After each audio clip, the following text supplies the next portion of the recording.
Assalamualaikum warahmatullahi wabarakatuh. Ibu guru anu kusim kuring dipika hormat sareng rerencangan anu kusim kuring dipika reus.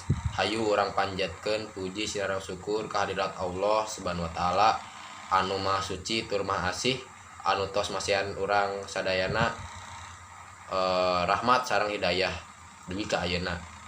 Tepangkeun wasta abdi Gifarai Kalbar Mantio ti kelas 1147 bade ngadugikeun diantara anu usina ngeunaan mangpaat rasa kulawargaan.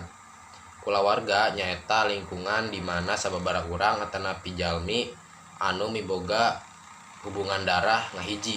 Contona harurang miboga indung, bapa, adi, lanceuk ngahiji da hiji tempat nyaeta imah. Rasa kekulawargaan nyaeta rasa anu timbul tina diri urang sangkan ngarasa miboga kulawarga. Contona alurang di kelas miboga wali kelas anu ku alurang anggap indung atanapi bapa di sakola.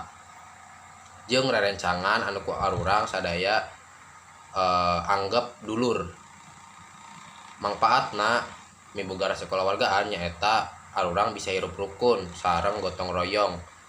Misalkeun kelas anu unggal isuk sok kotor ku alurang dibersihan babarengan jeung rerencangan.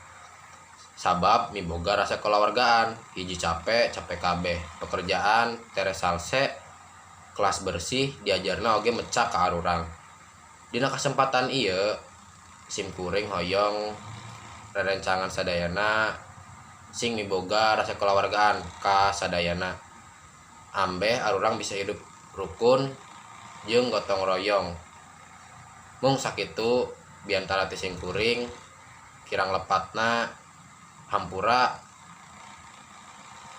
moga-moga aya mangpaatna. Wassalamualaikum warahmatullahi wabarakatuh.